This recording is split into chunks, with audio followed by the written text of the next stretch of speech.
బాబు ఇవి ఆడగింజలా ఇవి మగ గింజలా అంటే సజ్జల్లో కూడా ఆడగింజలు మగ గింజలు ఉన్నాయన్నమాట. మరి మొగ్గింజలు నాటితే మొక్కలు రావా? మొక్కలు వస్తాయి కానీ కంకులు రావట. ఇవి మగ గింజలా? అవునా ఎర్ర మగవా, నీకు ఆడా తెలీదు మగ తెలీదు. కంకులు రాని మగ్గింజలకు కూడా ఎంత బాగరా. ఏంటే మొగనేసుకోట ఏంటి సర్దుకుంటున్నావు? కొడతావా? కొట్లానా? కొడతావా? కొట్లానా? కొడతావా? కొట్లానా? ఏది కొట్టు చూద్దాం.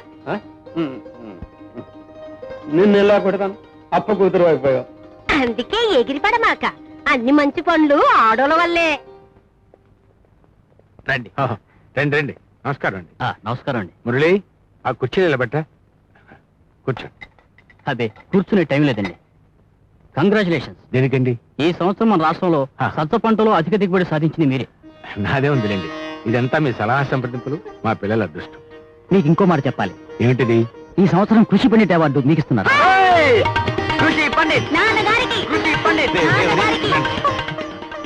రేపే మీరు బయలుదేరాలి. ఎక్కడికి? హైదరాబాద్ కండి.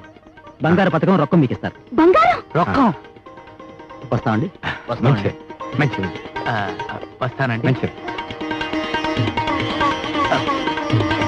జై జవాన్ జై కిసాన్. అన్నయ్య, మన ఇద్దరం ఈ దేశానికి వెన్నెముకలం. వీర కిసాన్ వై వెళ్ళి బంగారు పథకాన్ని తీసుకుని విజయుడి వై తిరిగిరా. All the best. అన్నయ్య, నువ్వు అక్కడే వెళ్తావా? నన్ను నీతో రమ్మంటావా? నువ్వు వద్దులేరా. కోడలు ప్రసవించే రోజులు, వీళ్ళ చిన్నపిల్లలు. వాడేమో ఇంటి పట్టున ఉండడు. నువ్వు ఉండి జాగ్రత్తగా చూసుకో. అన్నయ్య, ఇంటి గురించి నువ్వు మర్చిపో. ఇవాళ నుంచి నేను నీ వాటాలో ఉంటా. నువ్వు నిశ్చింతగా ఉండు. ఈ క్షణం నుంచి పిల్లలందరి బాధ్యత నాది. దేశాన్ని రక్షించడం ఆఫ్టర్ ఆల్ ఇంటిని రక్షించలేనా? Go head. నాన్న, బాబాయ్ చిన్నప్పుడు బ్రహ్మాండంగా నాటకాలు అన్నట్టుందే. ఒరే మురళి, మీరు పసివాడురా. తోడబుట్టిన వాళ్ళ మమతలు మమకారాలు మీకెలా తెలుస్తారా? అన్నయ్య, ప్రయాణం సిద్ధమవుదు గాని పద. అక్క, ఆ వాటాలో అన్నయ్య పరిస్థితి బాగుండలేదేమో, అందుకే ఈ పిల్లి మన వాటాలోకి దూకింది. ఛీ ఛీ ఛీ. ఏం పత్రికలో ఏమిటో, ఎవడికో వాడి కొమ్ము కాయడం, లేకపోతే వాడి మీద వాడి మీద దుంపోయడం. మా అన్నయ్య బంగారు పథకం తీసుకున్న వార్త వేస్తారేమో అని వారం రోజుల నుంచి చూస్తున్నాను. వెయ్యరు. ఆయన ఇంటికి వచ్చి సెట్ అయిన 4 రోజులకు వేస్తారు. అదో పత్రికలు. అక్క అక్క, ఏమిట్రా? నువ్వు పాస్ అయ్యావే. ఇదిగో సీట్. Thank you. వదినా. ఓ గుడ్ మార్నింగ్ గోపి బాబాయ్. ఏయ్, గోపి బాబాయ్ ఏమిట్రా, పేరు కూడా మర్చిపోయావా? No no no no no. గో అంటే గోడ మీద, పి అంటే పిల్లి. ఇప్పుడు అర్థమైందా? గోపి అంటే గోడ మీద పిల్లి. ఊరి కుర్ర వెధవా, ఎంత మాట అన్నావురా? వదినా, నేను పాస్ అయ్యాను వదినా. నువ్వు పాస్ అవ్వక ఎవరు పాస్ అవుతారమ్మా? ఎంత కష్టపడి చదివావు. నేనా? కాదు వదినా, మా చదువుల కోసం వండి వార్చి వడ్డించి మాతో జాగారాలు చేసి కష్టపడి చదివించింది నువ్వు. కష్టం నీది, ఫలితం మాది. పిచ్చి పిల్ల, చదివింది పాస్ అయింది నువ్వే కదమ్మా. అంతే వదినా. కనిపించే అందమైన మేడల్ని మెచ్చుకుంటారు కానీ వాటి బరువును మోసే పునాదిరాళ్ళని ఎవ్వరూ చూడరు. అయ్యో, నీ పరీక్ష ఏందిరా? పోయింది గోపి బాబాయ్. పోయిందా? ఆ మాట చెప్పడానికి సిగ్గు లేదురా ఇడియట్. నిజం చెప్పడానికి సిగ్గెందుకు గోపి? ఒక ఆడపిల్ల పరీక్ష పాస్ అయిందిరా. మీసాలు వస్తున్న మగాడివి తప్పి గొప్పలు చెప్పుకుంటున్నావు. మీ నాన్నకు తెలిసిందంటే my child, better luck next time అనేవాడు. మరొకసారి పరీక్ష రాయరా అనేవాడు. కాదురా, తాట ఒలిచేవాడు మీ నాన్న. మా నాన్న నీలాగే గొడ్డుమోతోడు కాడు తాట వలవడానికి. అయినా నీకేం తెలుసు కనగడుపు తీపి. నువ్వు కొడుకుని కానీ ఉంటే అప్పుడు అర్థమై ఉండేది. అందుకని తిట్టడానికి నీకు అర్హత లేదు. గో పి గారు. రేయ్, నిద్రాహారాలు మరి సప్త సముద్రాలు చూసి వచ్చాను రా. నాకేం తెలుసో నీకేం తెలుసురా పిల్లకాకి. అన్నీ తెలుసు అనుకోవడం అజ్ఞానం. బాబాయ్, ఆడవాళ్ళ జానతనం తెలుసని చాలా సార్లు అన్నా. నీ బ్రహ్మచర్యం మీద నాకు చాలా అనుమానంగా ఉంది. ఆగండి గౌడ మీద పిల్లి గారు. గుర్తుంచుకోండి, మా అన్నయ్యలా నీ మాయలో పడే రకం కాదు నేను. మా వదినలా తిడితే పడే ఘట్టం కాదు ఇది. Be careful Gopi. Be careful. I'm careful idiot.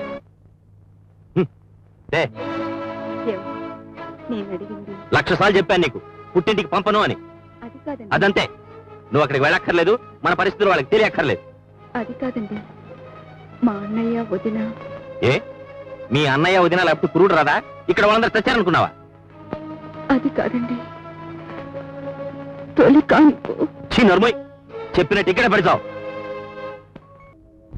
అమ్మా అమ్మా అరిచావు? అరిచానా అమ్మా? చల్లటిల్లు చిట్టడి అయిపోయింది. అరిచినా పిలిచినా పలికే వాళ్ళెవరు? మేమున్నాం కాదునా? అవును, మీరంతా ఉన్నారుగా, నాకేం తక్కువ? దేవుళ్ళలాంటి మావయ్య, బిడ్డల్లాంటి మీరు ఉన్నారు.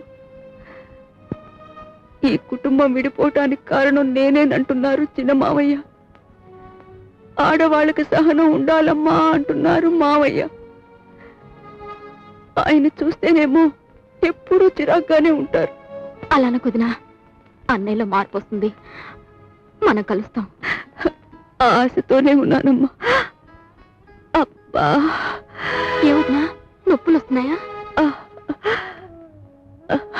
ఏం చెప్పేదమ్మా, మనసు మా అన్నయ్యను వదినను కలవరిస్తోంది. మీ అన్నయ్య ఒప్పుకున్నట్టయితే నేను అక్కడికి వెళ్ళేదాన్ని. అక్కడ మా వదిన కన్న తల్లిలా ఎప్పుడూ నా పక్కనే ఉండేది, నాకు కొండంత ధైర్యాన్ని ఇచ్చేది. మా అన్నయ్య పుట్టబోయే మేనల్లుడికి మేజోళ్ళల్లమని మా వదినతో చెప్పేవాడు. అందుకు నేను నోచుకోలేదు. నా తలరాతిలా ఉంది. వదినా, బాధపడకొదినా. భోంచేసావా? లేదమ్మా. తీసుకురానా? మీ వాటాలో నిమ్మకాయ పచ్చడి ఉంది, నాకు కొంచెం తీసుకొస్తాను. వదినా. వద్దమ్మా, వద్దు. మీ అన్నయ్య చూస్తే ఊరుకోరు. మనం విడిపోయాం. అదే మాట వదినా, అది పెట్టిందే నువ్వు. చాడి నిండా ఉంది, తీసుకొస్తానుండు.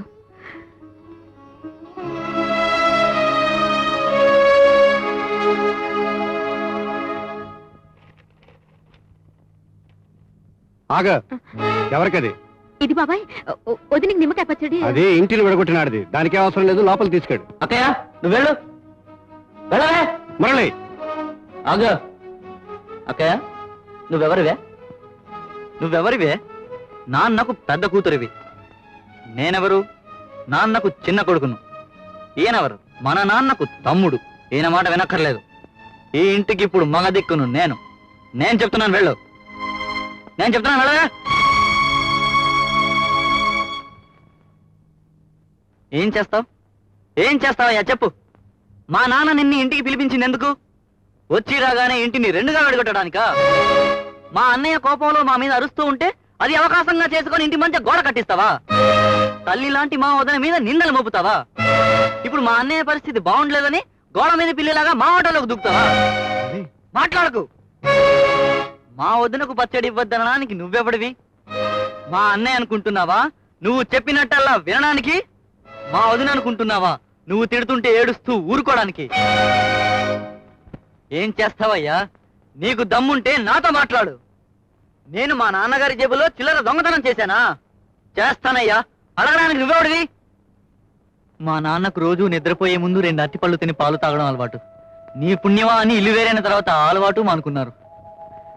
నేను ఎలాగో తీసుకొచ్చి ఆయనకి తెలియకుండా పెట్టేవాడిని. అసలు తండ్రి కొడుకుల అనుబంధం నీకేం తెలుసయ్యా? నువ్వు ఒట్టి గొడ్డుపోతాడివి. అలా రాయలా చూస్తున్నావే, ఏం చేస్తావు చెయ్యి. నువ్వు చాలా తెలివైన వాడివిరా. నా తెలివికి నీ సర్టిఫికేట్ అనవసరం. కాదురా, నిజాన్ని ఒప్పుకుంటున్నాను. ఈ వంశాన్ని ఉద్ధరించగల వారసుడు నువ్వేరా. నువ్వు బంగారు తీగలాంటి వాడివి. I'm proud of you. Plate ఫిరాయిస్తున్నావా? కాదురా, నిజాన్ని ఒప్పుకుంటున్నాను. మీ అన్నయ్య ఇనపకమ్మిలాంటి వాడు. బంగారు తీగను వంచాలంటే చిన్న సెగ చూపిస్తే చాలు, ఏ ఆకారానికి మారమంటే ఆ ఆకారానికి మారుతుంది. ఇనపకమ్మి దాన్ని కొలిమిలో పెట్టాలి, ఎర్రగా కాల్చాలి, సమ్మెడి దెబ్బలు కొట్టాలి. ఇప్పుడు నేను ఆ పనే చేస్తున్నాను రా. మీ అన్నయ్య సమ్మెడి దెబ్బలు తింటున్నాడు, త్వరలోనే మారుతాడు. బాబాయ్, నేను నువ్వు అనుకున్నట్టుగా ఈ ఇంటికి శత్రువుని కాదురా, ఈ ఇంటి మంచి గోడ కట్టాలనుకుంటున్న వాడిని కాదురా. అందరూ ఓ కుటుంబంగా బతకాలని, మీరంతా మా కళ్ళ ముందు కళకళ్ళాడుతూ ఉండాలని కోరుకునేవాడిరా. బాబాయ్, నాకు ఏ బాధరబంది లేదన్నావు కదా, మీరెవర్రా? మా అన్నయ్య బిడ్డలు నా బిడ్డలు కాకుండా పోతారా? బాబాయ్ ఊరుకో మురళి, ఊరుకో.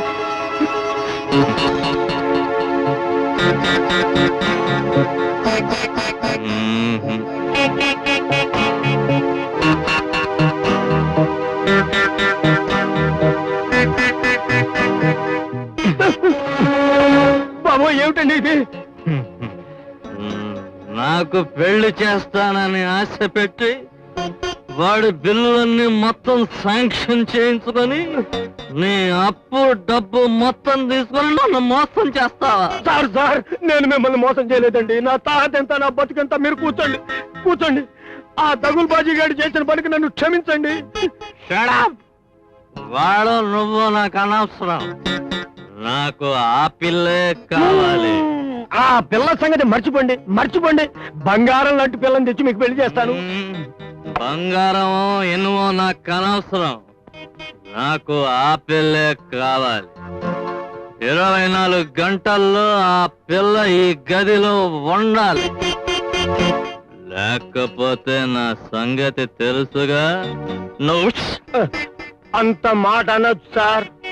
ఆ పిల్లను తీసుకొస్తాను, మీ కాళ్ళ దగ్గర పడేస్తాను, చూస్తూ ఉండండి.